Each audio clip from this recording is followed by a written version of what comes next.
Hello à toi, j'espère que tu vas bien. Bienvenue dans cette nouvelle vidéo, je suis trop contente de la tourner puisqu'aujourd'hui, comme tu as pu le voir dans le titre, je vais te parler donc de ma routine matinale ou de ma morning routine, appelle-la comme tu veux, puisque en fait ça va regrouper plusieurs choses. Déjà ça va regrouper ce que je fais entre mon réveil et mon lever du lit et aussi comment je me prépare chaque matin. Donc je suis contente de t'en parler puisque c'est un peu mes tips aussi pour bien commencer la journée, pour être de bonne humeur dès le matin. C'est aussi un peu pourquoi j'adore les matins. J'ai toujours aimé en fait cette partie de la journée, j'ai toujours aimé me lever et me réveiller, aussi bizarre que ça puisse être. Là aussi pour te partager un petit peu voilà, de la bonne humeur et des petits conseils pour quand même prendre du temps pour soi le matin, mais en même temps être efficace, c'est pas toujours simple. J'y suis pas toujours arrivée et parfois ça m'arrive aussi d'être moins efficace, mais je me suis dit que ça pourrait être intéressant de te partager ce que je fais moi le matin, donc c'est parti. Comme tu peux le voir, il y a juste mon ordinateur ici, puisque j'ai quand même pris des petites notes pour ne rien oublier, même si j'ai beau faire ça tous les matins, il ne faut rien oublier. Donc j'ai mes petites notes juste à côté de moi et je vais pouvoir un peu te détailler tout ça. Bon, premièrement, il faut savoir que j'ai toujours adoré le matin, comme je t'ai dit, depuis que je suis petite, peut-être, je sais pas, depuis mes 10 ans ou aussi longtemps que je m'en souvienne, j'ai toujours aimé ça.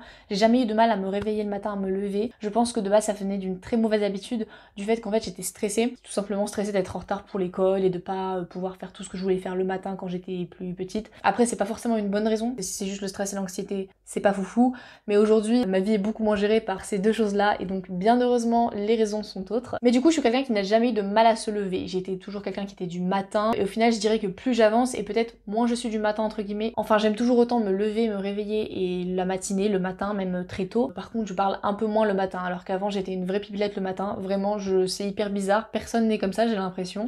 Mais moi, j'étais comme ça. Aujourd'hui, je suis un peu plus entre les deux, un peu plus calme le matin malgré tout, mais j'aime toujours autant me lever. Donc forcément, avant, j'avais pas ce type de routine le matin, celle dont je vais te parler dans la vidéo. Je crois que c'était au lycée que j'ai quand même commencé à adopter des habitudes le matin. Je sais plus exactement quel âge j'avais parce que j'ai commencé à prendre certaines habitudes et après j'ai commencé à lire mon premier livre de développement personnel dont je vais te parler tout de suite. Si tu t'y connais d'ailleurs un petit peu dans ce milieu, que tu as déjà lu des livres sur le développement personnel, tu devrais le connaître, mais c'est voilà la Miracle Morning de Hal Elrod. Très honnêtement, c'était le premier livre de développement perso que j'ai lu. Au début, j'attendais pas forcément quelque chose, mais c'est ouf comme on peut apprendre des choses sur soi avec voilà ce type de livre-là. On apprend beaucoup de choses sur soi, on arrive à mettre en place des habitudes qui sont en fait très bénéfiques. Et donc forcément, j'ai lu ce livre et donc forcément, j'ai implanté en fait certains types d'habitudes qui viennent de là, qui sont inspirées de cette Miracle Morning, de ses pratiques. D'un autre côté, j'ai beaucoup aussi changé ma morning routine au fil des années, des mois, etc. En fonction de mon emploi du temps que j'avais, de ce que je voyais qui était bénéfique pour moi ou pas, parce que parfois en fait j'étais beaucoup moins efficace et en fait c'était plus du tout bénéfique. J'ai souvent ajusté l'ordre dans lequel je faisais les choses. Le temps, j'ai modifié en fait un peu cette routine au fur et à mesure pour qu'elle soit le plus efficace que possible, qu'elle me corresponde le mieux, puis aussi en fonction du moment de l'année, on va pas se mentir. Donc aujourd'hui je vais quand même parler de celle que je fais en ce moment même, donc on est quand même en été, je vais pas en cours, donc j'ai quand même plus de temps que quand je vais en cours et que tu commences très tôt le matin, mais malgré tout, ce que je fais le matin reste à peu près la même chose tout le temps. La première chose que je fais, en tout cas c'est pas forcément une activité, mais c'est en fait la façon dont je me réveille. J'essaie de pas remettre mon réveil toutes les 5 minutes et puis appuyer sur le bouton snooze du téléphone pour reculer le réveil, mais je mets quand même 2 réveils différents. Je sais pas si c'est forcément une bonne habitude à prendre pour tout le monde. Moi je sais qu'elle me convient et qu'elle m'a toujours convenu depuis que j'ai commencé, parce qu'en fait ça m'incite pas à appuyer sur le bouton snooze 10 000 fois et à me réveiller 30 minutes plus tard que le réveil. Je me lève au deuxième réveil et j'ai jamais de souci à me lever, même si parfois le matin c'est un peu dur. Je me lève quand même parce que j'ai l'habitude de le faire. En gros, mon premier réveil c'est mon petit vibreur sur ma montre et ça me permet de me réveiller en douceur, et en fait ce que je fais c'est que 5 minutes après j'ai mon deuxième réveil sur mon téléphone, mais en soi c'est le premier réveil du téléphone. Cette fois-ci du coup c'est mon réveil en musique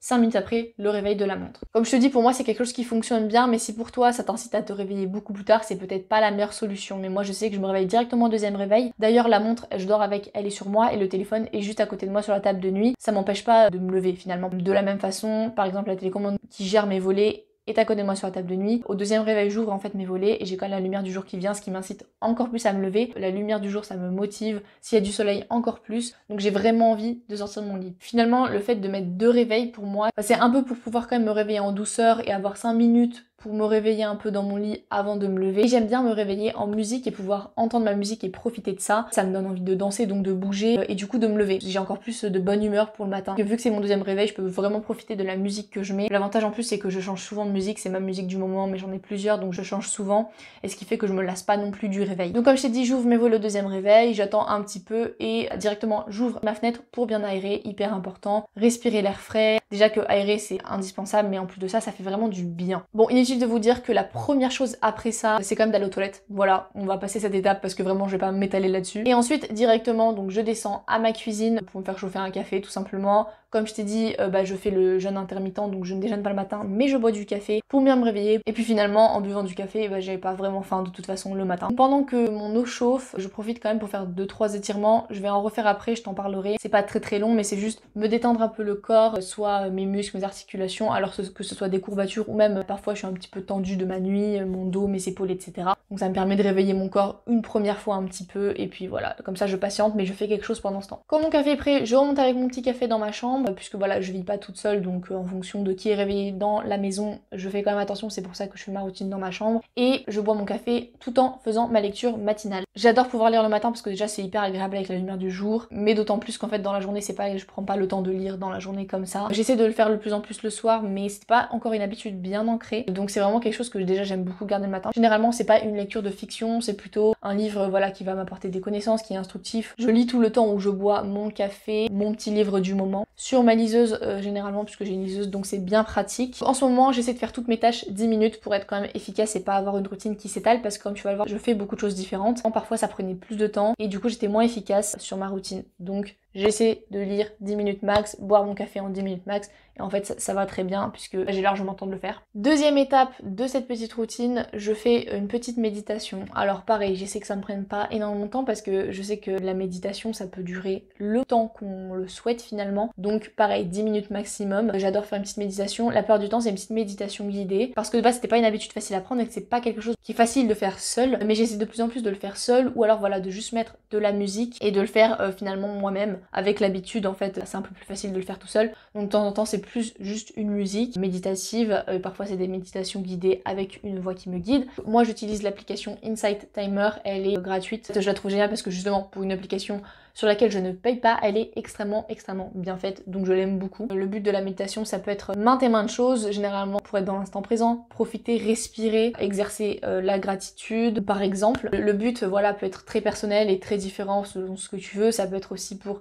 faire un petit peu d'introspection, pour te motiver dès le matin, pour te vider la tête, le bienfait que tu souhaites. En tout cas moi ça rajoute de la qualité à mon matin, clairement j'adore, c'est une de mes activités préférées de ma routine je crois, peut-être même avec la lecture et le café. En fait je commence par les deux choses que j'aime le plus. Comme je t'ai dit tout à l'heure, je fais ensuite des étirements, donc là j'en fais pas juste un ou deux pour réveiller le corps, je vais un petit peu plus loin, j'essaie pareil que ça me prenne 10 minutes maximum. Parfois ça peut m'arriver, si j'ai un peu plus le temps ou que c'est le week-end, d'en faire un peu plus longtemps, 15 minutes, etc. Si vraiment je sens que mon corps il en a besoin, j'essaie d'écouter mon corps par rapport aux étirements. Est-ce que j'étire plus certains muscles ou certaines articulations? Comment je fais pour me détendre le plus possible? Généralement je fais ce dont je pense avoir besoin, ce que je ressens. En fonction aussi par exemple voilà, de la séance de sport que j'ai fait la veille ou celle que je vais faire le jour même. J'essaie à peu près de toute façon de faire un peu tout le corps, juste voilà, j'adapte en fonction de comment je me sens le matin. J'ai des étirements que je fais quasiment tout le temps, tous les matins, d'autres ça dépend le temps que j'ai ou comment je me sens. Je dois dire que c'est quand même souvent au moins le haut du corps qui doit être étiré, le dos notamment. J'essaie de le faire le plus possible en conscience, je ferme les yeux, je fais même quelques respirations toute seule, et ensuite je passe à ma dernière petite activité dans mon lit. Je prends donc mon petit téléphone pour aller sur une application. Moi personnellement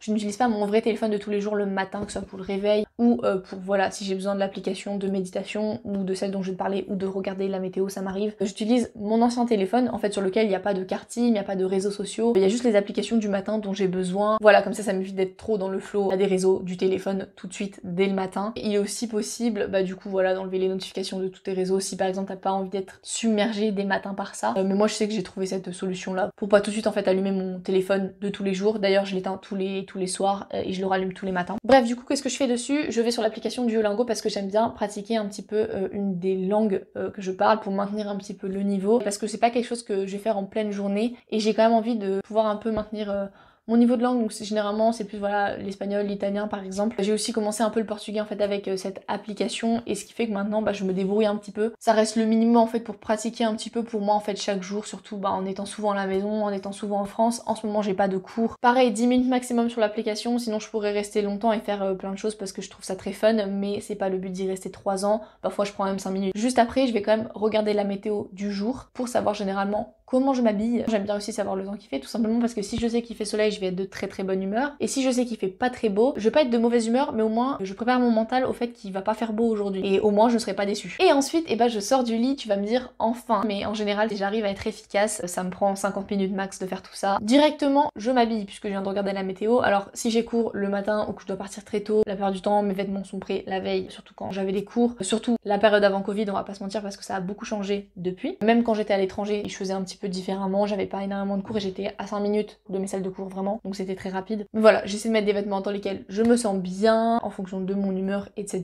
Je fais aussi mon lit parce que je suis quelqu'un qui aime bien quand c'est ordonné, quand c'est rangé, et en plus je trouve qu'en fait faire le lit ça fait en sorte que la chambre soit rangée, ça donne l'aspect rangé, et d'autant plus que je travaille souvent dans ma chambre à mon bureau, donc il faut mieux que ce soit ordonné, que ce soit clair, parce que dans ces cas-là c'est clair aussi dans ma tête, et donc j'arrive mieux à travailler. Ensuite, du coup, je passe directement dans la salle de bain. Je te passe les détails du brossage de dents et même du brossage de cheveux, puisque je fais ça tous les matins, c'est évident, bref, même tous les soirs. Il n'y a pas grand chose à dire là-dessus. Alors, en ce moment, c'est vrai que vu que c'est l'été et que je suis pas en cours, et parfois les week-ends, c'est vrai que je fais pas mal de sport le matin, donc ma routine va changer un peu si je fais du sport le matin ou le soir. Du coup, moi, je vais te parler de ma routine du matin, quand je ne fais pas de sport le matin, bien qu'elle soit très similaire, mais on va partir sur ce principe-là. Première chose que je fais, je me nettoie le visage. Donc avant c'est vrai que je le faisais pas mal avec une eau micellaire, je commence à changer cette habitude puisque je commence à préférer le faire avec un savon et de l'eau tout simplement. Soit je le fais avec un savon solide naturel, soit parfois j'utilise le savon que j'utilise pour me laver, qui est pour le corps, le visage, les cheveux, puisqu'il est bien, il a un pH neutre. De temps en temps j'utilise de l'eau micellaire mais j'en utilise de moins en moins, puis comme ça m'évite d'utiliser des cotons qui sont jetables. J'ai aussi des cotons réutilisables chez moi, ça me permet d'alterner aussi si j'ai besoin. Deuxième étape pour le visage, je mets un contour des yeux, donc sur les paupières, en dessous des yeux, là du coup il y a plutôt mes cernes. Comme tu dois le savoir, en gros la peau est beaucoup plus fine autour des yeux, donc il faut pas utiliser les mêmes produits que sur le reste du visage. Il faut faire attention à ce que tu mets à ces endroits là, faire attention aussi à l'intérieur de tes yeux bien sûr, à tes muqueuses, en appliquer doucement, en tapotant un petit peu. Généralement moi j'utilise donc l'annulaire ou l'auriculaire pour étaler sur ma paupière notamment. Ensuite j'applique du coup mon sérum, ce que je faisais pas avant puisque comme je t'ai dit je suis en train d'utiliser le premier que j'ai utilisé de toute ma vie. Je l'aime beaucoup celui que je suis en train d'utiliser, je te ferai une vidéo avec ce que j'utilise plus précisément comme produit le matin, mes favoris etc. Je te ferai des topos sur les produits puisque j'ai pas mal changé ce que j'utilisais. Je vais vers une routine de plus en plus naturelle. Le sérum va vraiment m'aider à avoir un film protecteur toute la journée contre les agressions extérieures, j'en ai partout, visage, cou, décolleté. C'est très fluide et très agréable. Et ensuite, troisième étape, je peux passer du coup à la crème hydratante, la crème de jour. Moi j'utilise une crème que je peux utiliser en soi jour et nuit, mais je préfère la mettre le matin notamment. Donc elle va hydrater ma peau. Ce qui est bien c'est que c'est pour voilà, ma peau imperfection, pour mes pores dilatés. Ce qui est cool c'est que ça correspond vraiment à mon type de peau. Et du coup ensuite mon visage est prêt pour la journée. Je mets pas toujours de la protection solaire tout de suite ou du SPF parce que je sors pas forcément tout de suite. Dans tous les cas je n'oublie jamais d'en mettre après. Pour moi c'est très important de se protéger toute la peau contre les UV du soleil. Je suis assez habituée à le faire et je n'oublie pas de le faire. Et puis généralement petit déodorant et petit parfum, et ensuite je retourne dans ma chambre pour tout finir. Très honnêtement je me maquille pas trop comme tu peux le voir. Aujourd'hui j'aime bien en fait avoir juste ma peau à l'air libre sans maquillage. De toute façon elle est déjà protégée par le sérum et la crème contre les agressions extérieures. C'est quelque chose que je faisais beaucoup avant, notamment au lycée. Je le faisais pas mal parce que j'avais beaucoup plus d'imperfections et de boutons d'acné, donc j'étais un peu complexée etc. Je te passe les détails, mais au fur et à mesure du temps en fait je me suis libérée de ça et j'ai commencé à me maquiller de moins en moins, de plus en plus occasionnellement, d'autant plus que l'été je préfère de plus en plus avoir la peau sans rien pour être à l'aise en fait avec ma peau, pour pas avoir trop de couches sur ma peau tout simplement. Avec mon mode de vie maintenant qui est de plus en plus sain, avec les produits que j'utilise aussi, j'ai beaucoup moins de boutons, le fait de grandir aussi ça change quelque chose, du coup j'ai moins d'imperfections dans tous les cas. Donc aujourd'hui c'est généralement pas de maquillage ou un petit peu de mascara puisque ça c'est sur les cils et pas sur ma peau, j'aime bien, ça met l'accent sur les yeux et c'est joli. Si je sors un peu ou même si je tourne quelques vidéos je peux en mettre mais pas tout le temps non plus, c'est vraiment en fonction de mon humeur. Et même quand je retourne en cours maintenant je me suis rendu compte que du coup je me maquille plus parce que c'est vrai que j'ai aussi arrêté de le faire aussi avec du coup forcément l'arrivée du confinement, mais même quand je suis retournée en cours cette année en Angleterre, je le faisais quand même très peu. Généralement si je me maquille un peu plus, c'est pour me faire plus plaisir à moi parce que je me sens un peu créative et j'ai envie voilà de faire un joli truc, mais après c'est pas forcément pour finalement l'apparence finale, c'est plus le processus que j'apprécie en fait. Ce que je fais tout le temps par contre, c'est que je prends ma petite brosse pour les sourcils et je me brosse les sourcils parce que c'est quelque chose que j'aime bien faire. De toute façon je les maquille jamais, et je mets aussi un peu de baume à lèvres, j'hydrate tous les matins mes lèvres, hyper important. Moi là j'utilise du beurre de karité, ça m'arrivait d'utiliser d'autres voilà sticks à lèvres, baume à lèvres, mais finalement le beurre de karité me convient très bien. Et notamment si je sors ou que je filme des vidéos, je mets des petits bijoux, Généralement de toute façon j'ai souvent des boucles d'oreilles que j'ai déjà sur moi. Et voilà, je crois qu'en fait c'est à peu près tout. Normalement à partir de ce moment-là je suis prête pour la journée et j'y go. Là je t'en ai parlé en détail mais tout ça me prend pas beaucoup de temps. Là ça me dure plutôt 20 minutes. Je mets pas de musique pour me préparer le matin puisque je sais que ça peut me rendre un peu moins efficace. Si je le fais c'est plutôt sur les week-ends. Mais j'essaie de garder ça un peu plus exceptionnel, en plus comme ça j'en profite plus quand je le fais. Du coup je suis prête pour la journée, je suis de bonne humeur, je me suis préparée. J'adore commencer ma journée parce que j'ai toutes ces petites habitudes que j'aime beaucoup faire qui reviennent à prendre soin de moi, prendre soin de mon mental,